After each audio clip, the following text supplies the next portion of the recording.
celebration grows.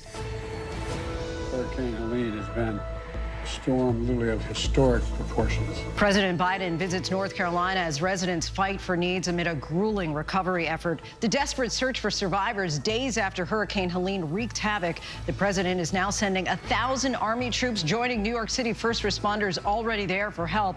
We're on the ground with the developments, and celebrated activist Chef Jose Andres joins us on how his organization is providing much needed relief. Plus, the bombshell special counsel filing tonight that includes new allegations of former President Donald Trump's, quote, increasingly desperate efforts to overturn the 2020 election. The new details alleging Trump intentionally lied to the public, the state election officials, and his own vice president in an effort to cling to power. And I could have died. I don't want that to happen to someone else's family. This is going to be with me forever. I will never be able to fully move on from this. the desperate hunt for answers after loved ones saw their family members and in some instances themselves attacked at roadside zoos across the country. Tonight, we investigate the existence of these zoos and so-called sanctuaries filled with exotic animals and show you rarely seen footage of these dangerous encounters. Good evening, everyone. I'm Linsey Davis. Thanks so much for streaming with us. We're following those stories and much more, including Israel's vow to retaliate after Iran launched a massive military assault. Why Israeli officials say their response will come fast. Plus, one day after the first and only vice presidential debate, the candidates are already on the road selling their message to voters in the swing states in a mad dash to Election Day. And October is Breast Cancer Awareness Month. Tonight, we take a look at the disease by the numbers and sit down with one expert to discuss early detection and prevention. But we do begin tonight with the spiraling emergency after Hurricane Helene, the mounting death toll, at least 182 lives lost, hundreds more still unaccounted for. President Biden took an aerial tour of the hardest hit areas today with the mayor of Asheville and North Carolina Governor Roy Cooper. The president sent 1,000 active duty troops to the region to help. Tonight, the once vibrant city of Asheville, North Carolina, is in shambles. New video of the raging river nearby picking up a home, slamming it into a pile of debris. Dashcam footage captures the moment a couple narrowly missed being swept away by a landslide in the Blue Ridge Mountains. Vice President Harris was also in the storm zone in Georgia. More on that in a moment. But first, ABC's Morgan Norwood leads us off from North Carolina tonight. Tonight, 5 days after Helene's terrifying floods, with the scope of the devastation becoming more clear, President Biden seeing the destruction firsthand today, flying over the hardest hit areas to avoid disruptions after announcing he's deploying 1,000 active duty troops to the storm zone. I'm here to say the United States, the nation, has your back. The nation has your back. We're not leaving your back on your feet completely. The soldiers will deploy to the hardest hit areas, joining the more than 6,000 National Guard troops from 12 states already there. 5 days since Helene hit, and much of the area still looks like this. Shipping containers tossed around, bridges blocked by debris, roads looking more like ravines, and communities still cut off. We have no way out. In Fairview, North Carolina, the bridge leading to this neighborhood, gone. I ran down 2 lines because, one, you can't get as much grip. Philip Morgan showing us the makeshift system of ropes he's been using to rappel in and out. His brother is on a ventilator in need of supplies. So this is how he says that he's able to, multiple times a day, bring up supplies for his family, many of them who can't get up and down this hill. He's the one that's going up and down every single day, trying to make sure that they get the critical supplies, life-saving supplies, even for his brother. We climb up through downed trees. It's just a little bit more up this way. Inside, Philip's sister-in-law tells us a generator keeps her husband's ventilator going. But how much longer without power, without connectivity, without a bridge, do you think that you'll be able to keep going with all of this? Really not much longer. It's getting rough and we're on day, I don't even know anymore. Such desperate times for so many. Morgan Norwood joins us now from North Carolina. And Morgan, what has struck you most about what you've seen? Well, Lindsay, certainly scenes like this, but, you know, the idea of being cut off from your own community, no water, no internet, cell phone service, I mean, power, electricity, the things that many of us take for granted here in America, but seeing the resourcefulness and the resilience from many here in Western North Carolina, but it's also the bravery and some of the folks coming in to provide relief. That continues to trickle in, but it is really about neighbors helping neighbors, Lindsay. So important in this time. Morgan Norwood, our thanks to you. Joining us now is someone who consistently goes to disaster areas to support communities by feeding them. Chef Jose Andres, founder of World Central Kitchen. Thank you so much, not just for joining us, but for all that you do really for the world. Just give us a sense of how big an operation you have in the states impacted by Hurricane Helene at this point.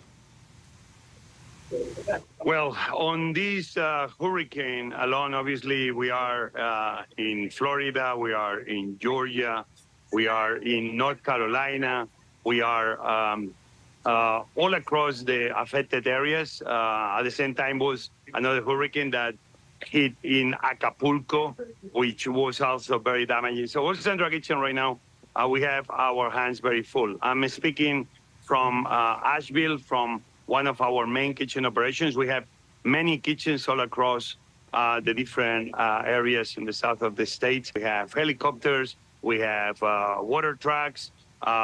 With all of these, what we are doing is support the efforts by FEMA, by the National Guard, by the governor, by the different city mayors, by every single fire department. At the end, I can say is that it's very beautiful to see how the entire community becomes one, trying to solve day by day all the many issues that the people of North Carolina, of Asheville, and in every other state are facing right now. Right, and your operation, of course, is not just on land. You have helicopters at work as well. Tell us how those are being utilized. I just came back from a place called Banner Elk, a beautiful community high up in the mountains, very near with the border with Tennessee. And Banner Elk, very important because from there they are, for example, helping feed many cities down a beautiful valley like Minneapolis and other cities. So this is what's happening. To reach those communities by road, still in some cases is very difficult because those roads disappear. So in order to do it, maybe you have to go 10, 15 hours driving around. But when we are able by helicopter provide aid to the bigger cities near the smaller ones, it's very beautiful to see how those cities take care of the down the valley cities. We go to mountaintops that is elderly, like places like Hot Springs or places like Marshall, that if we will not be using the helicopter, will be almost impossible to be delivering. Sometimes we even use the helicopters to give a ride to people that they decide they're not going to stay there any longer. And our helicopters, when they come back empty after delivering all the food, all the water, sometimes medicine, sometimes diapers, we are able to use them as almost like taxis, just to make sure that we give the folks the opportunity just to move to another place. Such life-saving and sustaining work that you're doing. How much longer does World Central Kitchen plan on being in these states? The World Central Kitchen system of humanitarian aid is very much what we've seen. We try to go as quick as we can. For example, I've never seen the National Guard so quickly and so effective. The Asheville airport is full of hundreds and hundreds of National Guard. I think it's more than 5,000 to 6,000 National Guard all across North Carolina. And they are obviously non-stop moving. We're going to be here as long as the people of Asheville. Again, I repeat, we are an organization that we try to be up very quickly and slowly but surely going down. As we see the restaurants opening, as we see the electricity coming back, as we see the water coming back, is in this moment that we start pulling out. And usually we will always remain in the most heated areas, in the communities that need the most help. This is the World Central Kitchen way. We will be here until the people of Asheville, the people of Tennessee, the people of Florida, the people of Georgia will not need us anymore. I know that just so many around the globe are grateful to you. Jose Andres, thank you so much for all you do. Thank you. Meanwhile, on the campaign trail, Vice President Kamala Harris in the battleground state of Georgia today to visit the storm zone. And we are now 34 days until the election. Our chief White House correspondent, Mary Bruce, leads us off from Georgia. In storm-ravaged Georgia tonight, Kamala Harris comforting victims of Hurricane Helene, serving meals and handing out water to community members in need. The coordination that we have dedicated ourselves to will be long-lasting to get families, to get residents, to get neighborhoods back up and running. Harris spent the day touring the state, meeting with local officials on the ground and thanking first responders. So I'm here to thank you. I know these are long days for you. With Harris in Georgia, her running mate, Minnesota Governor Tim Walz, hitting the crucial battleground of Pennsylvania, fresh off of the debate stage. Anybody watch the debate last night?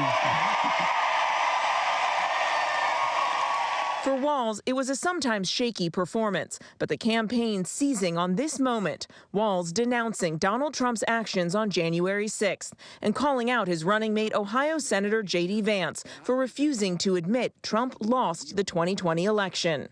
This was a threat to our democracy in a way that we had not seen.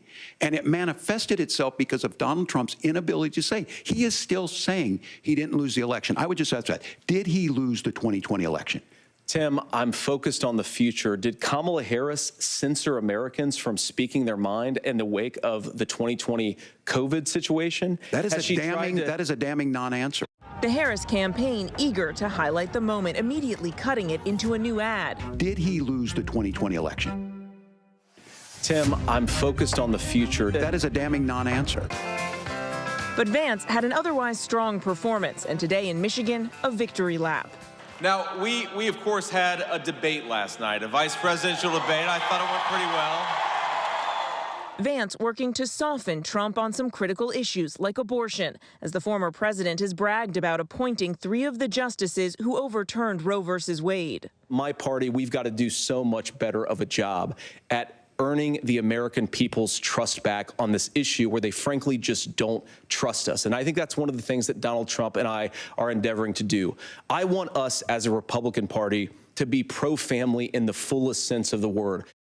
And Trump tonight is now praising Vance's performance on the debate stage, saying there was a brilliance to what he did. Kamala Harris will now head back out on the campaign trail. She's in Wisconsin and Michigan. Trump will also be in Michigan and North Carolina in the coming days. And tonight, CBS News says that both Harris and Trump agreed to sit down with 60 Minutes for their traditional pre-election interviews, but that Trump then backed out. The Trump team, though, says nothing was finalized and are complaining that CBS was insisting on doing live fact-checking. Lindsay. Mary Bruce Forrest, thanks so much, Mary. 34 days until the election. New evidence from special counsel Jack Smith shows what he says Donald Trump did to stay in power following the 2020 election. Trump is described as increasingly desperate, allegedly telling his family it doesn't matter if you won or lost the election, you still have to fight like hell. The Trump campaign responded late today. Here's our Chief Justice correspondent, Pierre Thomas. Tonight, just 34 days before the election, special counsel Jack Smith presenting new evidence of Donald Trump's alleged criminal conspiracy to overturn the 2020 vote and cling to power. In the sweeping 165-page filing, Smith arguing Trump's deeds were not the official acts of a president, protected by the recent Supreme Court ruling on immunity, but the desperate efforts of a losing candidate. The brief presents the fullest picture yet of Smith's case that Trump knew he lost, but lied to the American people anyway. Prosecutors claim they spoke to one White House staffer who said he overheard Trump telling family members, it doesn't matter if you won or lost the election. You still have to fight like hell. And then on January 6th, Trump told his supporters to do just that. You fight like hell, and if you don't fight like hell, you're not going to have a country anymore. Smith writing that Trump is directly responsible for the tinderbox that he purposely ignited on January 6th. Smith goes on to say the defendant also knew that he had only one last hope to prevent Biden's certification as president, the large and angry crowd standing in front of him. The special counsel pointing to a tweet Trump sent from his private dining room off the Oval Office as the riot was unfolding at the Capitol. Quote, Trump was alone in his dining room when he issued a tweet attacking Pence and fueling the ongoing riot. Mike Pence didn't have the courage to do what should have been done to protect our country and our Constitution. Smith noting that since Trump was alone when he sent the tweet and sent it from his personal Twitter account, it would not be considered an official presidential act. Shortly after Trump posted the tweet, Vice President Pence was whisked to a secure location by the Secret Service. According to the special counsel's filing, Trump was informed by a White House staffer who hoped the defendant would take action to ensure Pence's safety. Instead, Trump allegedly looked at him and said, only so what? Certainly some damning allegations there. Pierre Thomas joins us now. And Pierre, how has former President Trump responded to this new evidence? Well, he's lashing out, calling Jack Smith's filing a falsehood-ridden hit job, Lindsay. He says that releasing this brief just over a month before the election amounts to election interference. Pierre Thomas for us from our nation's capital. Pierre, thank you. Overseas tonight, after Iran's ballistic missile attack on Israel, Israeli Prime Minister Benjamin Netanyahu is now vowing to retaliate. And we are getting new images tonight showing that wave of Iranian missiles headed for Israel. ABC's Matt Gutman is in Israel for us once again tonight. Tonight, a rattled Israel weighing its response to Iran's unprecedented missile attack, but promising a fast and painful retaliation. A new video from the cockpit of a plane showing a wave of those Iranian missiles headed for Israel, arcing up into the sky over Iran. I've never seen anything like this. I need to get some cover. Iran pouring about 200 ballistic missiles into Israel, they say in response to recent Israeli assassinations of the leaders of Hezbollah and Hamas. Most of the missiles were intercepted. The U.S. releasing these videos showing a Navy destroyer launching interceptors, taking out multiple missiles. But some missiles pierced Israel's air defenses. Video shot by local residents showing this barrage blasting a military base in southern Israel, missiles hitting 3 Israeli bases and several cities. We saw some of the damage firsthand today. I want to give you a sense of the power of these missiles. The one that obliterated the facade of this building actually landed about 100 feet into the ocean, but the blast wave was so powerful it did this and sprayed seawater 3 stories high. Israel bombing Beirut, partly an effort to show it was unaffected by that missile strike. Thousands of Americans desperate to get out of the city. The State Department revealing 7,000 people contacted the U.S. Embassy in Beirut, many looking to leave. The first government charter flight departing today, carrying more than 100 Americans and their families. We do expect to organize additional flights out of Beirut. Israeli ground forces pressing deeper into Lebanon, suffering their first deadly resistance. And tonight, dramatic new video circulating online, appearing to show IDF helicopters airlifting soldiers out of southern Lebanon. Israel saying at least 8 soldiers were killed, 20 more wounded. The Iran-backed militia Hezbollah saying it was a massive IED blast. Matt Gutman joins us now from Tel Aviv. Matt, what is President Biden calling on Israel to do at this point?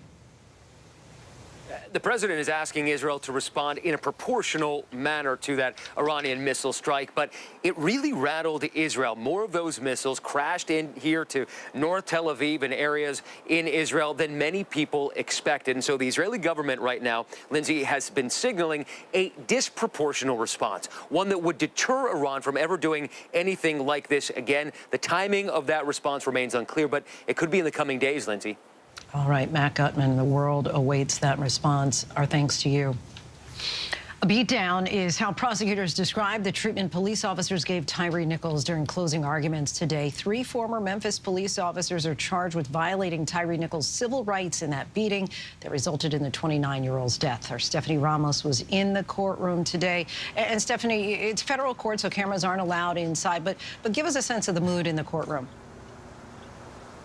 Exactly, Linsey. No video recordings, no cameras in the courtroom, but I was there in the courtroom taking notes, and I can tell you the mood shifted from pain and anguish to exhaustion and aggravation from the family of Tyree Nichols, they were also there in the courtroom. I can tell you that both the defense and prosecution had their time to wrap up their closing arguments, but the most emotion was felt in that courtroom when the federal prosecutor presented her closing argument and showed a clip of the night when Tyree Nichols was on the ground being held by officers. That video captured on city surveillance cameras here in Memphis. And that was the moment where you saw Tyree Nichols' mother put her head in her lap, covering her ears, just heartbroken. The federal prosecutor emphatically telling jurors that officers beat Tyree Nichols. 5 of those officers tried to cover it up, adding that their fate is now in the hands of the jury. Linsey. And I know that you spoke to Tyree's family as well. What was their reaction to the defense's closing arguments? Linsey, they're baffled. I spoke with Tyree Nichols' mother, who said that she finds it so difficult to hear the defense try and justify the beating that Tyree Nichols received. She says it's been really, really hard to hear them try and make sense of it all. But she says she's had to be strong this past year and a half for her other adult children. She says, together with the rest of the family, that they are looking forward to a verdict and want those officers held accountable for the excessive use of force. Linsey. Stephanie Ramos for us in Memphis. Thank you, Stephanie. New York Mayor Eric Adams was back in federal court for a preliminary hearing after his lawyers filed motions to dismiss a bribery charge. The mayor learned that he may be accused of witness tampering as well. Here's ABC's senior investigative correspondent Aaron Katersky. New York Mayor Eric Adams bounded into court today where he learned the federal bribery case against him may widen. Prosecutors said additional charges against Adams are possible and new defendants are likely, telling the judge we're moving quickly. One possible new charge, witness tampering, after prosecutors said they have evidence Adams told a witness to lie. Prosecutors said the witness was given a clear message from the defendant they should not tell the truth to the FBI. Prosecutors calling it a significant instance of witness interference. Adams is resisting calls to resign. He has pleaded not guilty to bribery and fraud charges, accusing him of accepting more than $100,000 worth of luxury travel and bogus campaign contributions in exchange for favors. On the eve of today's court appearance, the mayor held a rally on the steps of City Hall. You hear people that constantly state, well, maybe he should step down. No, I am going to. I say I'm going to step up. The mayor's attorney, Linsey, asked the judge to hold a trial by March because he said Adams fully intends to be on the ballot for re-election a year from now. Linsey? Aaron, thank you. Still much more to get to here on Prime tonight. The heat records broken in the West, the triple-digit temperatures marking the highest September temperatures on record, where and how long it could last. But next, roadside zoos have gained in popularity after famous shows like Tiger King. But tonight we investigate the existence of these zoos filled with exotic animals and a show you rarely seen footage of dangerous encounters.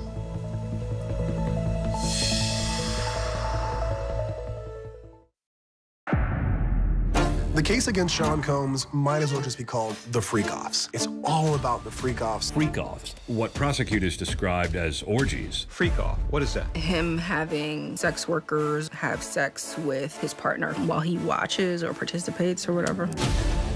He was known to have the Midas touch, and now his touch is anything but golden. It's allegedly criminal. Sex trafficking, racketeering conspiracy, interstate transportation for prostitution. The AK-47s, the 1,000 bottles of baby oil. Diddy in court, pleading not guilty and denied bail.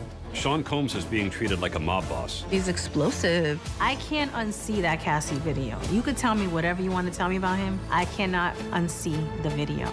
This very powerful man in the music industry decided to use his power to hurt others. Time's up. Diddy, drugs, lies, and freak-offs. Now streaming on Hulu. A Hollywood studio want us to make a movie of our podcast. It's a fabulous cast. Action. I'm nervous playing you. The fearlessness, the complexity. Oh, stop. Unless you had more to say. I don't need an algorithm to tell me that this is box office gold. Only Murders in the Building, streaming on Hulu, and for bundle subscribers on Disney+. Things have changed. What does that mean? It means everyone is vulnerable. I know for a fact there's something else at work here. When you put blood on the ground, there's no going back from it. FX is the old man. All new Thursdays at 10 on FX. Stream on Hulu. America's #1 most-watched daytime talk show is ABC's The View. You all heard it here first. I love it. I'm there for it. Hot topics, political views. That's what we're about. Voices that matter. It all goes down right here. That's why it's called the what? The View. I love it. I'm all in. Second that. This is going to be must-see TV, and so much could happen.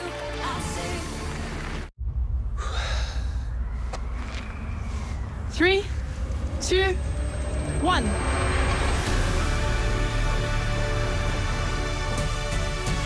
It's a 24/7 life together. It's not about the fear or the risk. It's about the love of flying. 3, 2, 1.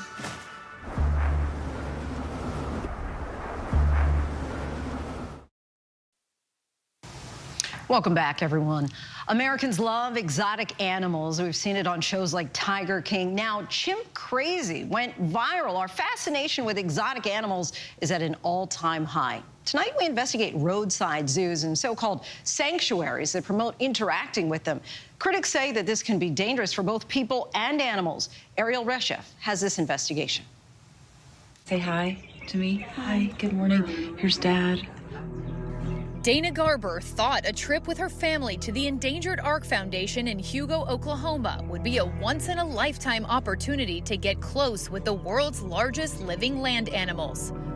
It was my youngest son's birthday. It seemed something we could do as a family. The foundation advertises itself as a sanctuary for retired circus elephants. The elephants here are the star attraction. I was under the impression that this was a good place for these elephants to live out their lives after their circus life. The morning started with elephants accompanied by their handlers, greeting the family by bringing them breakfast. Is that so incredibly cool? We were encouraged to pet them. We were encouraged to go up to them.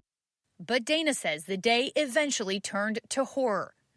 She says she took photos as an elephant grabbed her father-in-law with its trunk. Her husband distracted the elephant with graham crackers so it would let him go. But then, Dana says that elephant grabbed her as she tried to walk past it. I can tell you that it felt like an anaconda. I was being squished and held very tightly. After the elephant grabbed me and kind of swung me and thrust me to the ground. Dana ended up in the hospital. She says her injuries were so severe that it required multiple surgeries on her leg. She's not alone in saying she was injured by an exotic animal at a public attraction. Caught on camera, dangerous moments from people getting too close to exotic animals. Experiences that seem benign. A visit to a traveling circus, birthday parties could be risky. ABC News reviewed government records, lawsuits, and local reports to find at least 150 people over the past 10 years who have claimed that they were injured during exotic animal encounters in the United States. Physical interaction with animals, it needs to be very carefully monitored to ensure that we're not just creating opportunities for people to exploit those interactions. Tonight, animal advocates calling for change, pointing to years of undercover videos they say reveal the need for stronger regulations to keep both animals and people safe.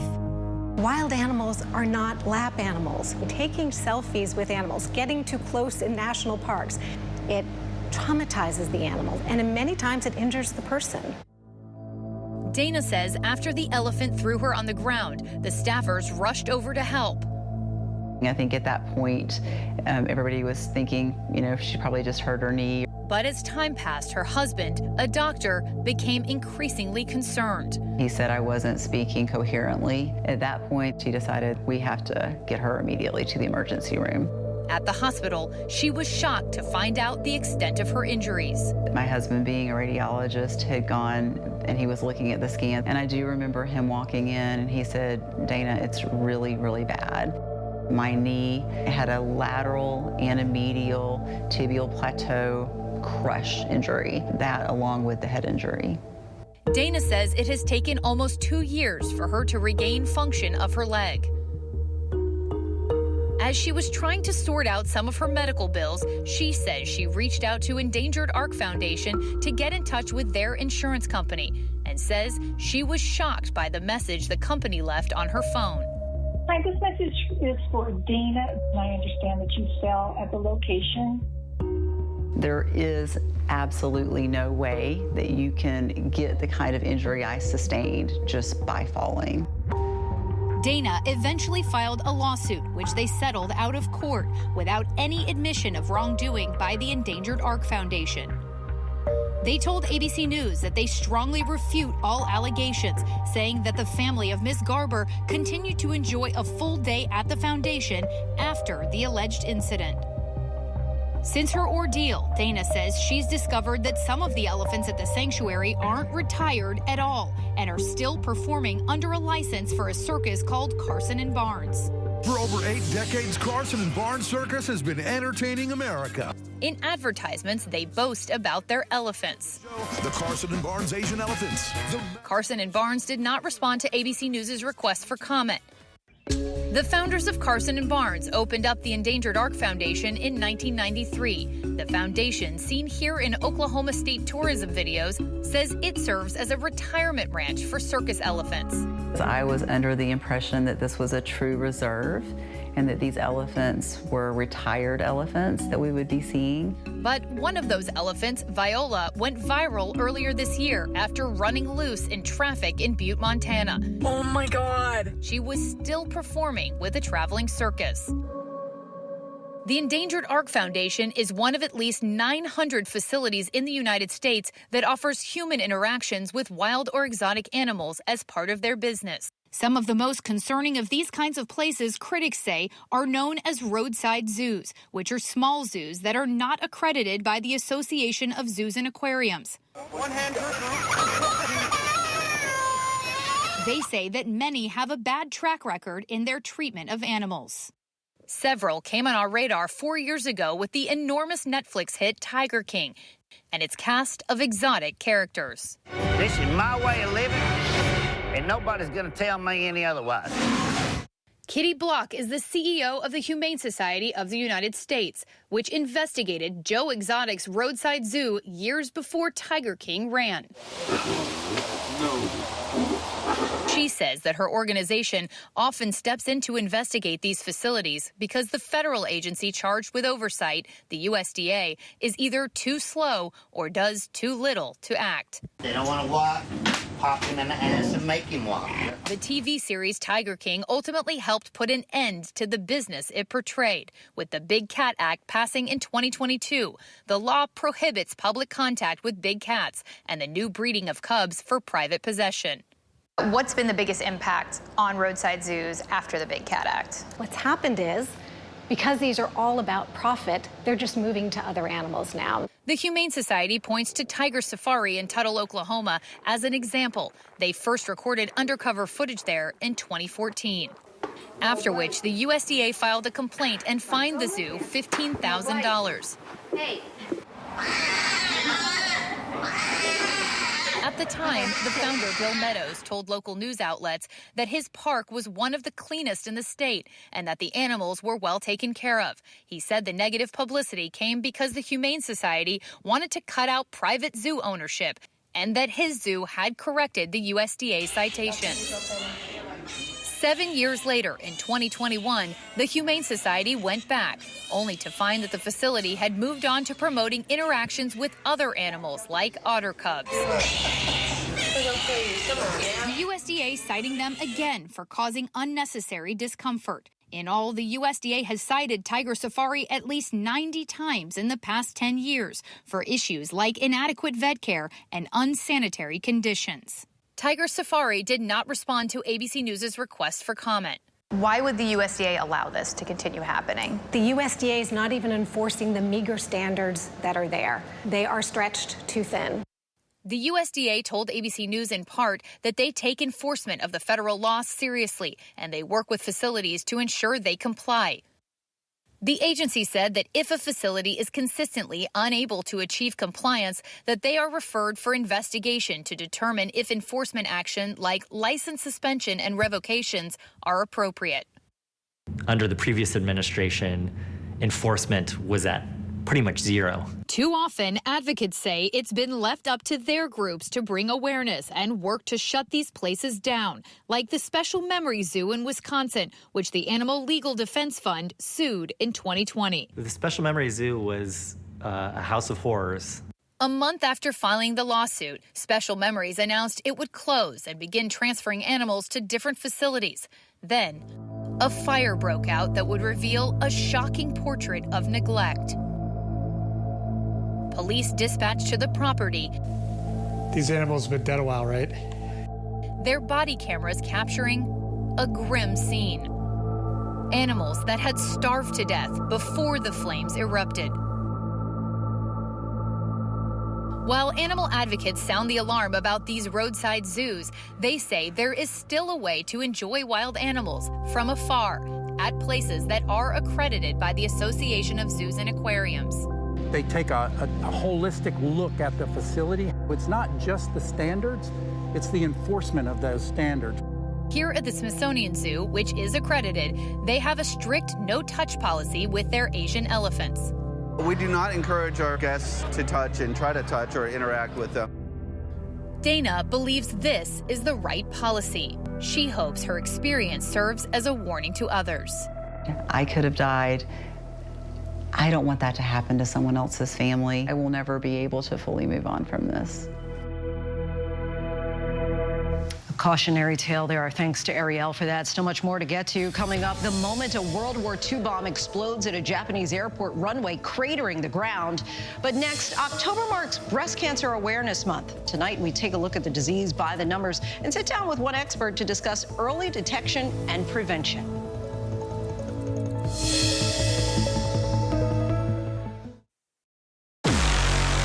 I did terrible things.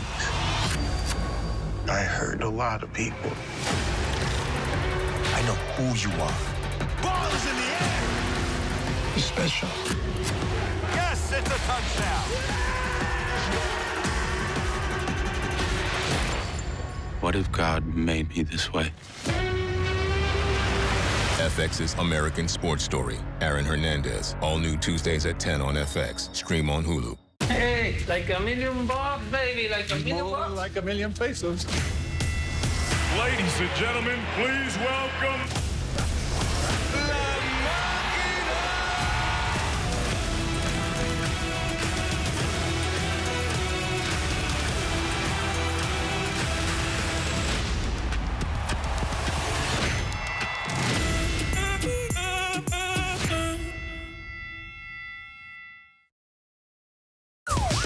Yo, partner. We're not partners. I'm the detective and you are the consultant. I see you brought your baby to a crime scene. She is just spectating.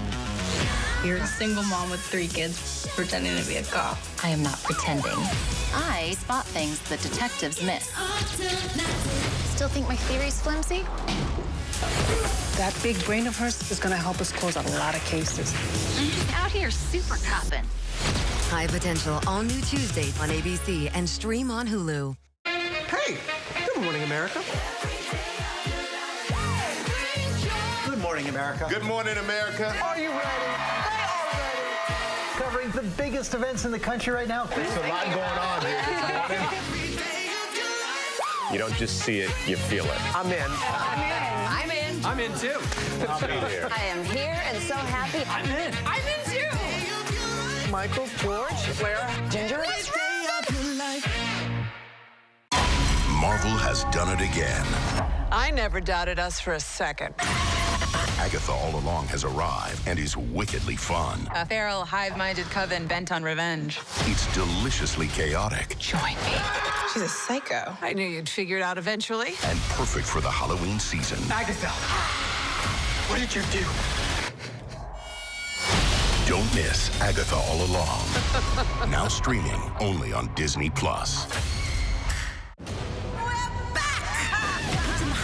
Haunted. We have a little party. It's showtime.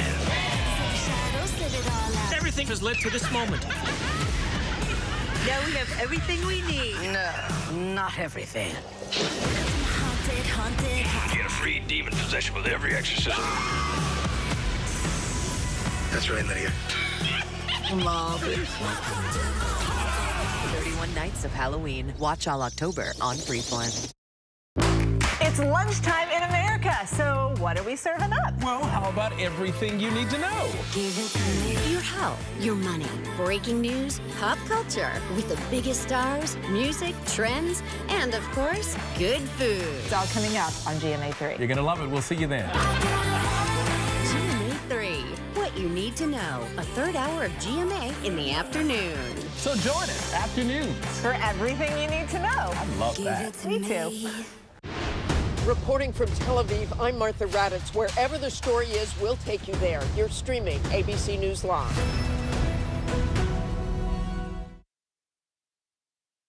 Welcome back, everyone. October is Breast Cancer Awareness Month, a time to discuss early detection, prevention, and for women to know and understand their options. The American Cancer Society just released breast cancer statistics and trends in the United States for 2024. The findings really a mixed bag.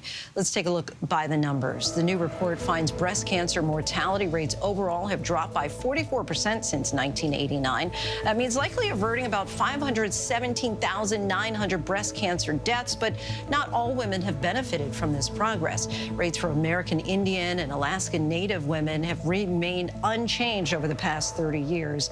Another concern is the continued upward trend in breast cancer incidence, rising by 1% annually from 2012 to 2021. The steepest increase is in women younger than 50 at 1.4%. For Asian American and Pacific Islander women of any age, it's about 2.5%. Breast cancer is the most common cancer among American women after skin cancer and the leading cause of cancer death in Black and Hispanic women.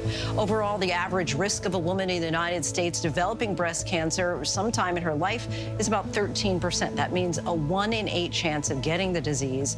In 2024 alone, an estimated 310,720 new cases of invasive breast cancer will be diagnosed in women. Approximately 42,250 women are expected to die from the disease. While rare, 2,790 men will also be diagnosed with breast cancer, and 530 men will die from the disease. And now that we know the numbers, let's try and put it all in context here. And to help us do that, Dr. Lisa Newman, Chief Section of Breast Surgery at New York Presbyterian Weill Cornell Medical Center. Dr. Newman, thank you so much for joining us. So overall, are you encouraged or concerned by this report? Well, thank you for this attention to such a major problem of breast cancer. As you mentioned, it is rising in incidence in American women. So we are very gratified to see these continued declines in breast cancer mortality rates. This is a testimony to our successes with breast health awareness, early detection through screening mammography programs, and wonderful advances that we've made in treatment. As you also noted, we are still seeing some rather appalling and disturbing trends in the breast cancer statistics. It's very concerning to us that the rates of breast cancer are rising for young women, women younger than the age of 50, and this is for a variety of reasons. We are also seeing very concerning disparities in the burden of breast cancer, and in particular, breast cancer death rates continue to be significantly higher for African American women. And for Black women younger than the age of 50, as far as the disparities with regard to ethnic groups, which we also discussed, why the increase there as well? Yeah. The disparities in breast cancer burden are also secondary to some complex factors. With the disproportionate mortality rates that we see in Black women, we know that this is going to be explained heavily by socioeconomic disadvantages that are more prevalent in the African American community, and African American women are more likely to be diagnosed with more advanced breast cancers. Because of delays in diagnosis, Black women are more likely to have delays in initiation of treatment. And there are some tumor biology questions that we need to evaluate in research as well. A lot of the research that I do actually looks at the breast cancer burden of women with African ancestry. And we do know that African ancestry in and of itself increases the likelihood of getting biologically aggressive forms of breast cancer and getting breast cancer at younger ages. So we need to address these socioeconomic disparities, but we also need more research to understand these biologic differences. And we saw that we're just seeing that trend of an increase year after year. What can we do to try and bring these numbers down? Being aware of breast health is very important, and making sure that you get screened regularly. For average risk women, the American Society of Breast Surgeons advocates in favor of getting yearly mammograms starting at age 40. If you have a strong family history, you should consider getting genetic testing, because if you do have inherited predisposition for breast cancer, you may need to start getting your mammograms at even younger ages. Some of the good news that we see here in this report, the mortality rate has dropped in the last, compared to 35 years ago. What do you attribute that to? Yeah, very exciting to see that the mortality rates are declining. This is secondary to women advocating more forcefully for themselves and getting screened regularly. Women also, we want to remind women that mammograms aren't perfect. And so women do indeed need to be aware of it, the potential danger signs of breast cancer, such as a new lump in the breast, lump in the underarm, bloody nipple discharge, changes in the skin appearance of the breast, like swelling, a rash. And what are some basic things that all women can do to protect themselves? You mentioned diet, for example. What kinds of food or diet would be helpful with this? Well, a good way to look at it is in terms of the holistic picture. And in general, the dietary patterns that are good for cardiovascular health are good for breast health. So a diet that has lots of fresh fruits and vegetables in it, minimizing fat intake, minimizing alcohol intake. Alcohol has also been associated with breast cancer risk. Such important and life-saving information. Dr. Newman, thank you very much for coming on the show. Thank you. And we still have much more ahead here on Crime. Is the world's tallest mountain growing? Why scientists say it's possible. Plus, her groovy sound and confident energy have made her a mainstay on the R&B scene. Singer-songwriter Fauna Hughes sits down to talk about a new album. Our conversation is coming up next.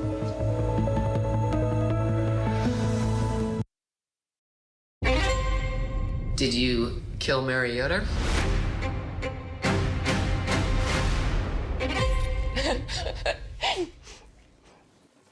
Sorry. No, I did not kill Mary Yoder. So it was a normal day until Mary started getting sick. No one really knew what was happening. Her eyes just looked terrified. In less than 48 hours, my mom went from her healthy self to having died. This is a mystery. How did she die? They begin to do this autopsy. It's just screaming, toxin, toxin, toxin. Did somebody intentionally do this to her? When the test came back, I thought, yeah, holy, are you kidding me?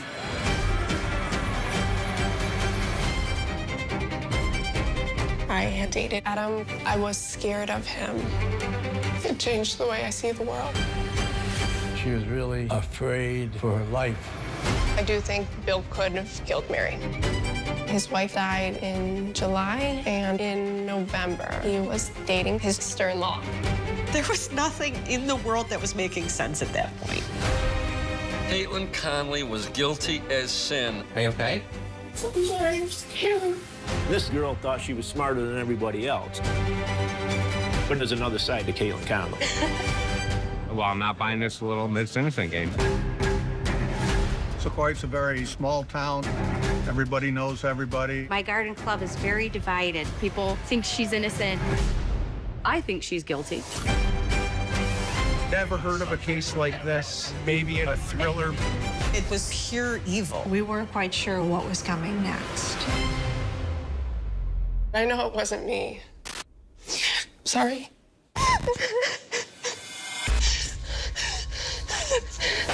So, if it wasn't me, who was it? Little Miss Innocent. Passion, poison, prison. Only on Hulu. You're watching America's #1 streaming news, ABC News Live. Breaking news, exclusives, live reporting across the globe. Keep streaming with ABC News Live. Sex, lies, and a double murder. 2 small children were kidnapped. Your mom and dad are gonna be right here waiting on you when you get home. When the twist came, then it completely exploded. It's one of the craziest stories I've ever heard, and people don't know about it. What kind of mother would kill her own children? After nearly 30 years in prison, Smith now has a chance at parole. Could the woman once dubbed the most hated mom in America go free? Killer Mom, now streaming on Hulu. Record heat. Mount Everest is having a growth spurt, and a World War II bomb goes off 8 decades later. These stories and more in tonight's rundown.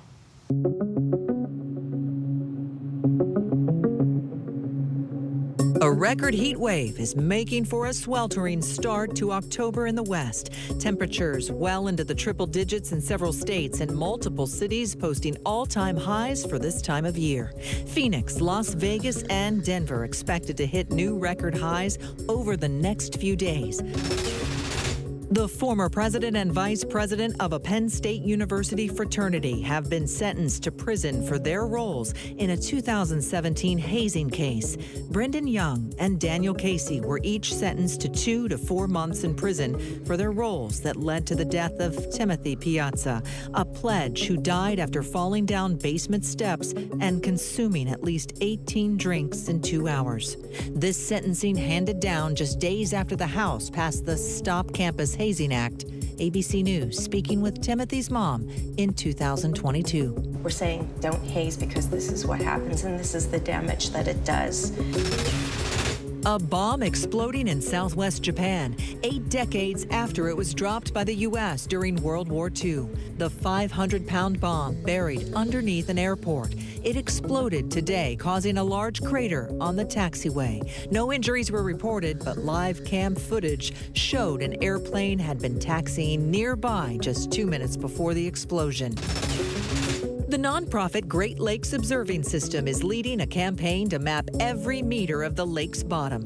The effort will pinpoint hundreds of underwater shipwrecks, illuminate topographical features, and locate infrastructure. Only a fraction of the Great Lakes bottom has been mapped with low-resolution charts that were completed decades ago. And that's partly because it's a daunting task. The 5 Great Lakes cover an area larger than the state of Kansas. The world's tallest mount is growing. Scientists say Mount Everest may be up to 160 feet taller because of 2 rivers merging nearly 90,000 years ago. Everest currently stands at 29,032 feet above sea level. Erosion at the base of the Himalayas has been pushing the mountain upwards. Everest has gained as much as 2 millimeters of height annually in recent years. They're called eVTOLs, electric vertical takeoff and landing vehicles, also known as flying cars. And now Toyota is making a major investment in the space, contributing $500 million to Joby Aviation, a startup aiming to mass produce flying taxis. The investment will go towards certifying Joby's electric aircraft and getting it ready for commercial production. Toyota says the goal is to help alleviate today's persistent mobility challenges. Beloved singer, songwriter, and executive producer Fauna Hughes has been making waves in the R&B scene. She's recently released her masterful 3rd studio album, Moth, featuring 13 soul-stirring tracks with lead single Rental. Let's take a listen. My intention be clear, got me power steering, been right on that curb, up in the cool, one you can't afford, 90 beaming with the 2 doors, need you to floor. And joining us now is Fauna Hughes. Thank you so much for being here. Thank you for having me. All right, so Moth is described as a vulnerable and arresting portrait of your newfound womanhood. What inspired this inspiration in your music? I think just growing up and also being in this industry that I'm in, being in the music industry forces you to kind of put a mirror up to yourself at all times. And in doing that, I had to step into a new stage of womanhood, and I can only write about my truth, and so I just documented it throughout this album. And Moth is that evolution. Moth is that evolution, yeah. Give us a sense of, this is the 3rd or the final in the trilogy. How do you feel that this ties in with previous themes of your other albums? Well, my first album, Hughes, I feel like you can hear it in the music. I was very doughy-eyed. I was very excited. I was like, it was just amazing to me that I had a platform and that people wanted to hear things that I had to say. And then when I moved on to Flora and Fauna, it was more introspective than I'm used to. It was more introspective than I'm used to being. And now with Moth, I go even deeper. And I'm finding peace in going deeper. Like, I'm not ashamed to be vulnerable, and before I had been. Since your debut in 2020, you've gotten to work with a lot of great artists. You've also worked with Tyler, the Creator. How has your interaction with them shaped your experience as a musician? Well, Tyler specifically, he's just such a thorough artist, if you will, like through and through. He lives and breathes music. He's from Los Angeles. And him being from Los Angeles, me being from Los Angeles, I've always looked up to him, but to see it firsthand and in person, and then him to also liked what I was doing so much that he wanted me to help him on his album. It was the ultimate confidence boost for me. You start your headline tour here in the U.S. February of 2025. Yes. What can your fans expect from you on the road? Every night is going to be different. I come from theater. I had a musical theater background, and so I've always tried to go on the stage every night with like an open heart and not have any preconceived notions about what I'm going to give to the crowd, how the crowd's going to receive me. And so every night's going to be different. I mean, expect a new fauna. If you come to multiple shows, you're going to see different fauna. Oh, that's exciting. And you also do a lot of philanthropic work with AIM, really teaching emotional literacy through the art. What attracted you to that? I feel like it's just in my heart. And AIM, we teach emotional literacy through art. And something that the founder, her name is Layla Steinberg, something that she always says is that pain can unite people and brings people closer together. People relate a lot through pain. Something that I want to do with my music is also unite people through love. That's why I called this album Moth Matters of the Heart, because the things that matter most to me, you know, my family, just love in general. And so I would like to, moving forward with my music, have more love in it. We can all benefit from that love-centered idea of bringing us together rather than just the rather pain. than just pain, yeah. Fauna Hughes, we thank you so much for coming by. I want to let our viewers know that Fauna's new album, Moth, featuring hit single Rental, is now available wherever you stream your music. And that's our show for this hour. I'm Linsey Davis. Be sure to stay tuned to ABC News Live for more context and analysis of the day's top stories. Thanks so much for streaming with us.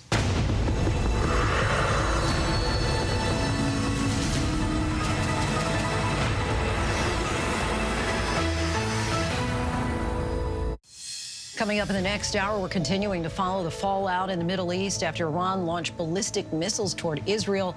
Tonight, the fears of a wider war. And history in Mexico, the first full day in office for that country's first female president. It's better to look at the evil than to ignore it, Father. And what if you enjoy the looking?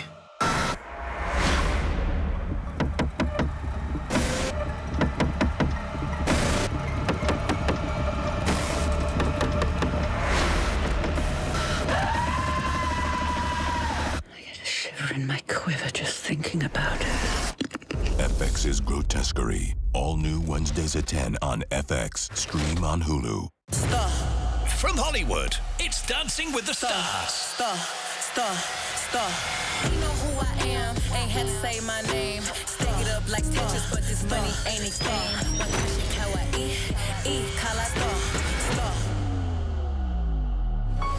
I get money, I'm a star. I get money, I'm a star.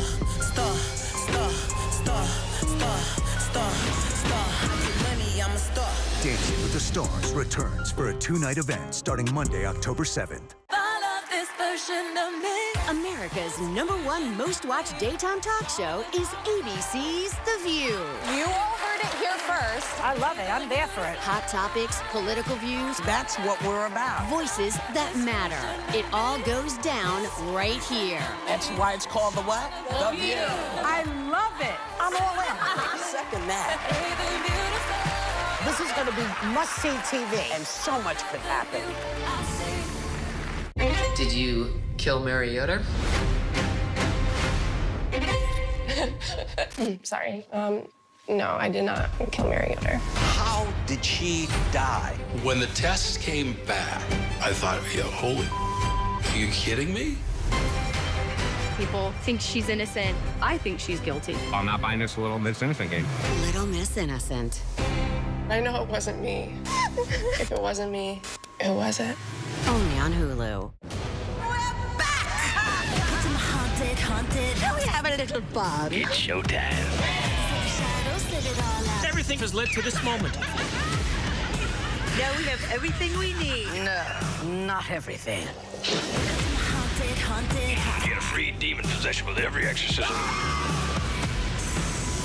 That's right, Lydia.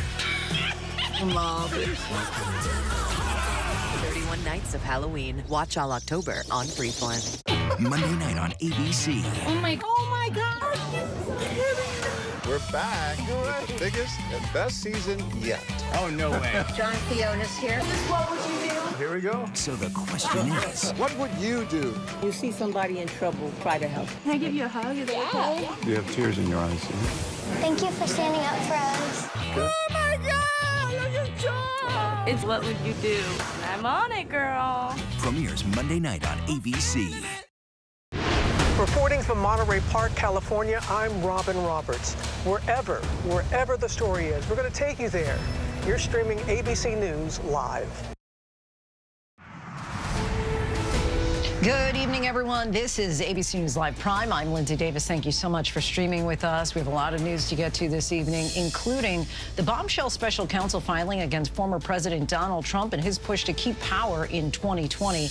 Plus, Israel's vow to retaliate after Iran launched a massive military assault. Why Israeli officials say their response will come fast. And the new action one major country is taking to protect those using online dating. But we do begin tonight with the spiraling emergency after Hurricane Helene. The mounting death toll, at least 182 lives lost, hundreds more still unaccounted for. President Biden took an aerial tour of the hardest hit areas today with the mayor of Asheville, North Carolina, Governor Roy Cooper. The president sent 1,000 active duty troops to the region to help. Tonight, the once vibrant city of Asheville, North Carolina, is in shambles. New video of the raging river nearby picking up a home and slamming it into a pile of debris. Dashcam footage captured the moment that a couple narrowly missed being swept away by a landslide in the Blue Ridge Mountains. Vice President Harris was also in the storm zone in Georgia. More on that in a moment. But first, ABC's Morgan Norwood leads us off from North Carolina tonight. Tonight, 5 days after Helene's terrifying floods, with the scope of the devastation becoming more clear, President Biden seeing the destruction firsthand today, flying over the hardest hit areas to avoid disruptions after announcing he's deploying 1,000 active duty troops to the storm zone. I'm here to say the United States, the nation, has your back. The nation has your back. We're not leaving your back on your feet completely. The soldiers will deploy to the hardest hit areas, joining the more than 6,000 National Guard troops from 12 states already there. 5 days since Helene hit, and much of the area still looks like this. Shipping containers tossed around, bridges blocked by debris, roads looking more like ravines, and communities still cut off. We have no way out. In Fairview, North Carolina, the bridge leading to this neighborhood, gone. I ran down 2 lines because, one, you can't get as much grip. Philip Morgan showing us the makeshift system of ropes he's been using to rappel in and out. His brother is on a ventilator in need of supplies. So this is how he says that he's able to, multiple times a day, bring up supplies for his family, many of them who can't get up and down this hill. He's the one that's going up and down every single day, trying to make sure that they get the critical supplies, life-saving supplies, even for his brother. We climb up through downed trees. It's just a little bit more up this way. Inside, Philip's sister-in-law tells us a generator keeps her husband's ventilator going. But how much longer without power, without connectivity, without a bridge, do you think that you'll be able to keep going with all of this? Really not much longer. It's getting rough and we're on day, I don't even know anymore. Really heartbreaking to see. Our thanks to Morgan for that. Meanwhile, on the campaign trail, Vice President Kamala Harris in the battleground of Georgia. She was there today to visit the storm zone. And we're now 34 days until Election Day. Our chief White House correspondent, Mary Bruce, leads us off from Georgia. In storm-ravaged Georgia tonight, Kamala Harris comforting victims of Hurricane Helene, serving meals and handing out water to community members in need. The coordination that we have dedicated ourselves to will be long-lasting to get families, to get residents, to get neighborhoods back up and running. Harris spent the day touring the state, meeting with local officials on the ground and thanking first responders. So I'm here to thank you. I know these are long days for you. With Harris in Georgia, her running mate, Minnesota Governor Tim Walz, hitting the crucial battleground of Pennsylvania, fresh off of the debate stage. Anybody watch the debate last night? For Walz, it was a sometimes shaky performance, but the campaign seizing on this moment, Walz denouncing Donald Trump's actions on January 6th and calling out his running mate, Ohio Senator J.D. Vance, for refusing to admit Trump lost the 2020 election. This was a threat to our democracy in a way that we had not seen. And it manifested itself because of Donald Trump's inability to say. He is still saying he didn't lose the election. I would just ask that. Did he lose the 2020 election? Tim, I'm focused on the future. Did Kamala Harris censor Americans from speaking their mind in the wake of the 2020 COVID situation? That is a damning non-answer. The Harris campaign eager to highlight the moment, immediately cutting it into a new ad. Did he lose the 2020 election? Tim, I'm focused on the future. That is a damning non-answer. But Vance had an otherwise strong performance, and today in Michigan, a victory lap. Now, we of course had a debate last night, a vice presidential debate. I thought it went pretty well. Vance working to soften Trump on some critical issues like abortion, as the former president has bragged about appointing 3 of the justices who overturned Roe versus Wade. My party, we've got to do so much better of a job at earning the American people's trust back on this issue where they frankly just don't trust us. And I think that's one of the things that Donald Trump and I are endeavoring to do. I want us as a Republican Party to be pro-family in the fullest sense of the word. Our thanks to Mary Bruce. Of course, 34 days until the election. New evidence from special counsel Jack Smith shows what he says Donald Trump did to stay in power following the 2020 election. Trump described as increasingly desperate, allegedly telling his family it doesn't matter if you won or lost the election, you still have to fight like hell. The Trump campaign responded late today. Here's our Chief Justice correspondent, Pierre Thomas. Tonight, just 34 days before the election, special counsel Jack Smith presenting new evidence of Donald Trump's alleged criminal conspiracy to overturn the 2020 vote and cling to power. In the sweeping 165-page filing, Smith arguing Trump's deeds were not the official acts of a president, protected by the recent Supreme Court ruling on immunity, but the desperate efforts of a losing candidate. The brief presents the fullest picture yet of Smith's case that Trump knew he lost, but lied to the American people anyway. Prosecutors claim they spoke to one White House staffer who said he overheard Trump telling family members, it doesn't matter if you won or lost the election, you still have to fight like hell. And then on January 6th, Trump told his supporters to do just that. You fight like hell, and if you don't fight like hell, you're not going to have a country anymore. Smith writing that Trump is directly responsible for the tinderbox that he purposely ignited on January 6th. Smith goes on to say the defendant also knew that he had only one last hope to prevent Biden's certification as president, the large and angry crowd standing in front of him. The special counsel pointing to a tweet Trump sent from his private dining room off the Oval Office as the riot was unfolding at the Capitol. Quote, Trump was alone in his dining room when he issued a tweet attacking Pence and fueling the ongoing riot. Mike Pence didn't have the courage to do what should have been done to protect our country and our Constitution. Smith noting that since Trump was alone when he sent the tweet and sent it from his personal Twitter account, it would not be considered an official presidential act. Shortly after Trump posted the tweet, Vice President Pence was whisked to a secure location by the Secret Service. According to the special counsel's filing, Trump was informed by a White House staffer who hoped the defendant would take action to ensure Pence's safety. Instead, Trump allegedly looked at him and said, only so what? Pierre Thomas reporting overseas tonight after Iran's ballistic missile attack on Israel. Israeli Prime Minister Benjamin Netanyahu is now vowing to retaliate. And we are getting new images tonight showing that wave of Iranian missiles headed for Israel. ABC's Matt Gutman reports from Israel once again. Tonight, a rattled Israel weighing its response to Iran's unprecedented missile attack, but promising a fast and painful retaliation. A new video from the cockpit of a plane showing a wave of those Iranian missiles headed for Israel, arcing up into the sky over Iran. I've never seen anything like this. I need to get some cover. Iran pouring about 200 ballistic missiles into Israel, they say in response to recent Israeli assassinations of the leaders of Hezbollah and Hamas. Most of the missiles were intercepted. The U.S. releasing these videos showing a Navy destroyer launching interceptors, taking out multiple missiles. But some missiles pierced Israel's air defenses. Video shot by local residents showing this barrage blasting a military base in southern Israel, missiles hitting 3 Israeli bases and several cities. We saw some of the damage firsthand today. I want to give you a sense of the power of these missiles. The one that obliterated the facade of this building actually landed about 100 feet into the ocean, but the blast wave was so powerful it did this and sprayed seawater 3 stories high. Israel bombing Beirut, partly an effort to show it was unaffected by that missile strike. Thousands of Americans desperate to get out of the city. The State Department revealing 7,000 people contacted the U.S. Embassy in Beirut, many looking to leave.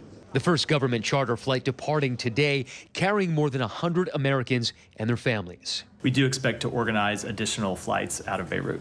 Israeli ground forces pressing deeper into Lebanon, suffering their first deadly resistance. And tonight, dramatic new video circulating online appearing to show IDF helicopters airlifting soldiers out of southern Lebanon. Israel saying at least 8 soldiers were killed, 20 more wounded. The Iran-backed militia Hezbollah saying it was a massive IED blast.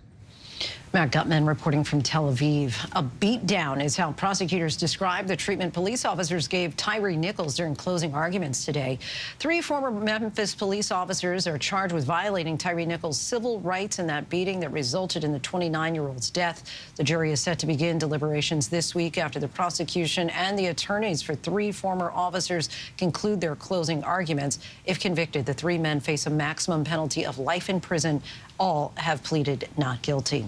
It is possible New York City Mayor Eric Adams could face additional charges and additional defendants are likely to be added, prosecutors said during a court hearing today. This all comes a week after a sprawling 5-count indictment was unsealed against the embattled politician. Adams has pleaded not guilty to charges that accused him of engaging in a long-running conspiracy to solicit and accept illegal foreign contributions. Prosecutors said they expect the trial to last about 4 weeks, while the defense said it would be much shorter. Now to the new developments for one of the doctors charged in the death of actor Matthew Perry. ABC's Kana Whitworth has the latest details.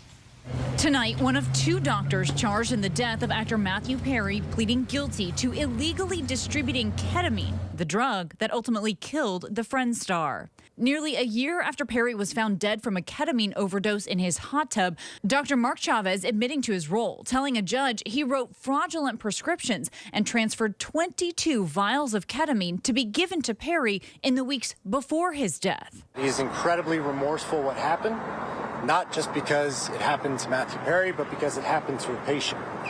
He's trying to do everything in his power to right the wrong that happened here. Prosecutors now building their case against Dr. Salvador Plasencia and Jasveen Sangha, an accused drug dealer known as the Ketamine Queen. Plasencia allegedly bought the drugs from Dr. Chavez. In one text about how much to charge Perry, Plasencia wrote, "I wonder how much this moron will pay." In the end, these defendants were more interested in profiting off Mr. Perry than caring for his well-being. Chavez is the 3rd person to plead guilty, including Perry's assistant, who has admitted to injecting him with that fatal dose of ketamine. And Linsey, Chavez faces up to 10 years in prison. He has surrendered his medical license. The other 2 suspects have pled not guilty, and their trial starts in March. Linsey. Kana, thank you. Still much more to get to. Coming up, the new action one major country is taking to protect those using online dating. But next, Latinos are moving to the right. Our next guest thinks she knows why. Stay with us.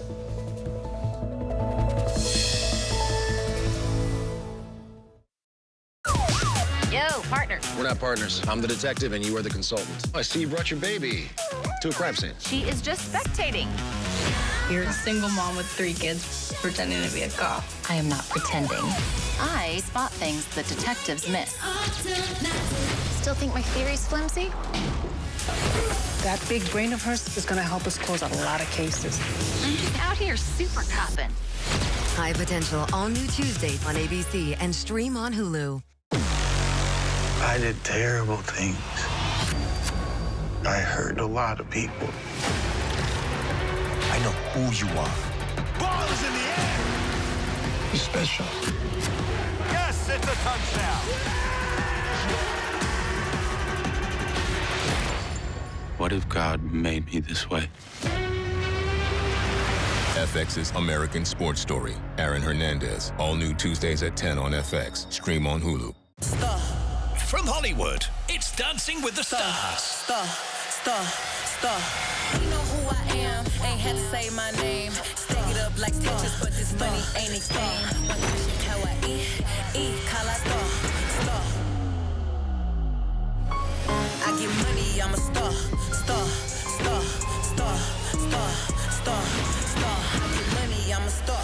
Dancing with the Stars returns for a 2-night event starting Monday, October 7th. This ship is heaven. There should be no guilt on a pleasure cruise. Doctor, it's your job to keep everybody alive. No pulse. She's in VFib. 1, 2, 3. Clear. I have a pulse. You're gonna be okay.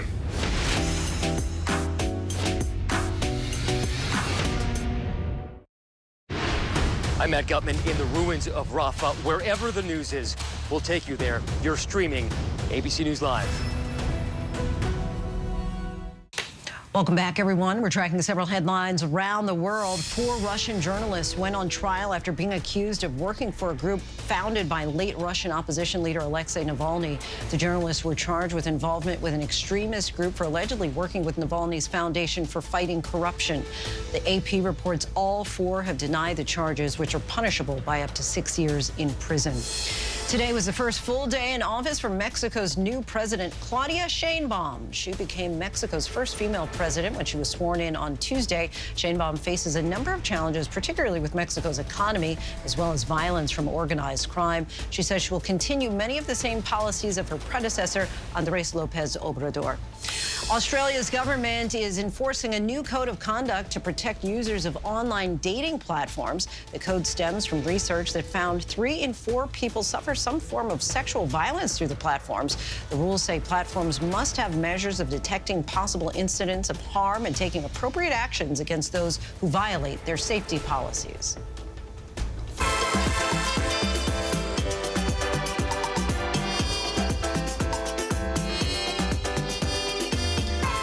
In 2020, a Pew Research Center report found the Latino vote for former President Trump ranked at a narrower margin than the Latino vote he secured in 2016. This small yet growing group of Latinos in the United States are redefining the electorate through their voting trends at staggering rates. Part sociological analysis, part historical excavation of the vast Latino experience. Author, Emmy Award-winning journalist and filmmaker Paulo Ramos's newest work, Defectors, The Rise of the Latino Far Right and What It Means for America, looks at just that. And Paula, kind enough to join us in studio. Thank you. Thank you so much for having me. So you really went to extreme, really, I think, to find these Latino voices who, based on their own experiences, have really, it's shaped their, in particular, right-leaning political outlooks. Why did you decide you wanted to tell their story in particular? Well, I think because even if you look at the election now, we're 5 weeks away from November, and someone like Donald Trump, now regardless of how you identify, but someone like Donald Trump that is promising mass deportations, that has sort of criminalized immigrants the way that he has, is polling at around 40% with Latino voters. And so I think it's important to understand the why. I think Democrats for so long have really sort of based their theory of change around this idea that it would be Latino voters that would sort of take them to the future, that they would be the heart of this multiracial, multi-ethnic coalition. And here we are sort of facing a different reality. And I think you can explain the sort of rightward shift through the Trump effect, but I think the more interesting part is understanding like the way that our history, the weight of colonialism, the sort of political trauma that a lot of Latinos carry, like how all of that manifests in American politics is very messy. And you talk about the exploitation of political trauma. What do you mean by that exactly? So even if we think about South Florida, there's a reason why Donald Trump sort of always cast the Democratic Party as el Partido de los Comunistas, el comunismo. There's a reason why he says things like Comrade Kamala all the time. And that's because he knows that there is a section of Latinos that have very real political traumas of fleeing Venezuela or Cuba, or places in Central America. And what Republicans have done, I think, really well is sort of manipulate that meaning of words, where we're suddenly staring at a Democratic candidate that is seen as a socialist, or Obamacare is seen as comunismo. And so that manipulation, that exploitation of the political trauma, I think drives a lot of Latinos to truly believe that they're staring at a Democratic Party that is threatening in the sense that they believe that they could turn into a communist party. There's also a really interesting concept where you have people who are the descendants of immigrants who now are anti-immigration and really support the kind of rhetoric that says, let's build the wall, let's keep out. And so is that surprising? And how does that come about? How do people explain to you, yes, I was able to get in, but I don't want other people to come? I think very simply because they don't see themselves sort of reflected in the immigrant story anymore. And I think when Trump says things like send them back, build the wall for them, they don't see themselves reflected in the them.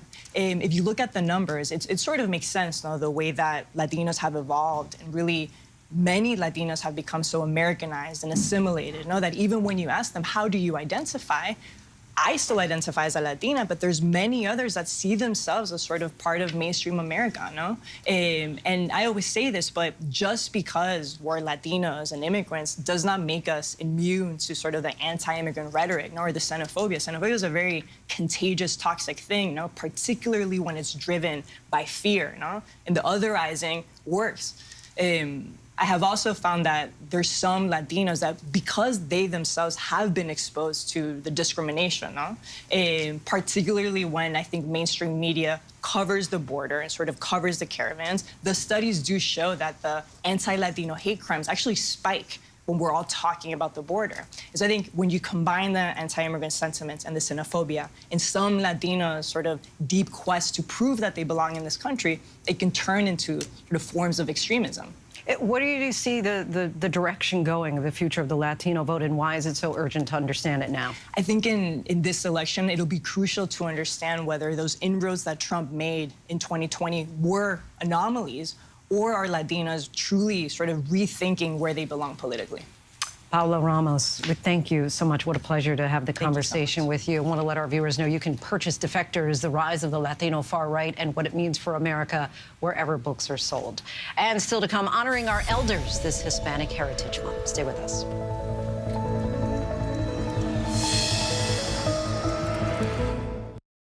This ship is heaven. There should be no guilt on a pleasure cruise.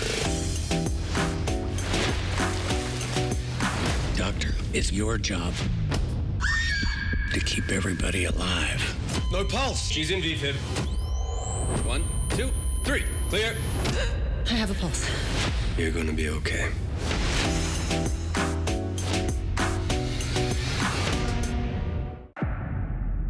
The case against Sean Combs might as well just be called the freak-offs. It's all about the freak-offs. Freak-offs, what prosecutors described as orgies. Freak-off, what is that? Him having sex workers have sex with his partner while he watches or participates or whatever. He was known to have the Midas touch, and now his touch is anything but golden. It's allegedly criminal. Sex trafficking, racketeering conspiracy, interstate transportation for prostitution. The AK-47s, the 1,000 bottles of baby oil. Diddy in court, pleading not guilty and denied bail. Sean Combs is being treated like a mob boss. He's explosive. I can't unsee that Cassie video. You could tell me whatever you want to tell me about him. I cannot unsee the video. This very powerful man in the music industry decided to use his power to hurt others. Time's up. Diddy, drugs, lies, and freak-offs. Now streaming on Hulu. Hey, good morning, America. Good morning, America. Good morning, America. Are you ready? They are ready. Covering the biggest events in the country right now. There's a lot going on here this morning. You don't just see it, you feel it. I'm in. I'm in. I'm in too. I'll be here. I am here and so happy. I'm in. I'm in too. Michael, George, Claire, Ginger. This version of me. America's #1 most watched daytime talk show is ABC's The View.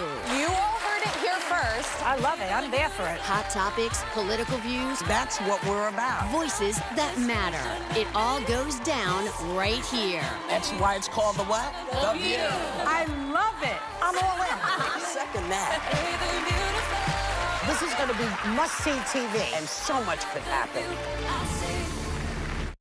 I am ready to find the second great love of my life.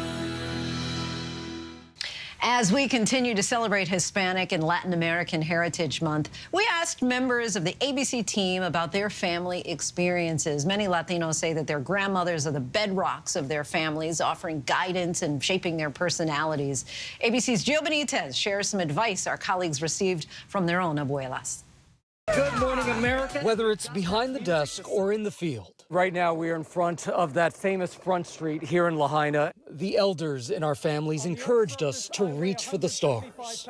You know, I think about my abuelas, Lidia and Emilia, so much, constantly reminding me to be kind. These two mighty abuelas made me feel like I could do absolutely anything. My abuela always stressed the importance of education. She was a grade school teacher, then a principal, and eventually a college professor in the Dominican Republic. And she always told me, no one can take away how hard you work or your education. My family had no choice but to become migrant farm workers. And my father, Bruno, saying, Juanito, do you want to do this kind of work for the rest of your life?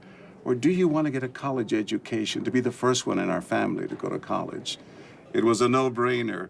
The kid who was thinking of dropping out of high school, graduated from college, wound up getting a master's degree in journalism. For some, the news runs in the family. Un saludo muy especial a todos ustedes. It really wasn't much of a shock when I was in college and told you I wanted to pursue a career in journalism. It really wasn't, because you grew up in this environment. But I remember telling you, Victor, if that's what you want to do, you've got to be passionate. You've got to be committed. You've got to be driven. So you've got to really love it. Telling the stories that impact our communities. Why are Hispanics prone to diabetes? As a journalist, I have always thought that the two cultures that I grew up with would and should play a role in my reporting, and that's what I've done for decades now. I feel that I inherited from my father his social conscience, and from my mother her strong work ethic. Y entonces, ¿qué pasó? What happened? Often leading by example. I remember watching my mother work on her first master's degree, and she used to take us to her classes. To me, I will never forget those moments because it made me who I am today. My mother came to this country, didn't speak the language, was able to find work, raised 3 boys in the inner city. That determination and grit is what allowed me to pursue a career, not just a job, to be the first one in my family to go to college. Our health is everything. Primero que nada, agradecerle a este gran país. She lived in 2 different countries before she came to the U.S. And so something that we kind of take for granted, right? Or that we forget how to appreciate what we have and what we've been given in this country. Reminding us to embrace who we truly are. Muchas gracias. To my abuelas, gracias. Muchas gracias to Gio for that. And that is our show for tonight. I'm Linsey Davis. ABC News Live is here for you all night with the latest news, context, and analysis. Thank you so much for streaming with us. Have a great night.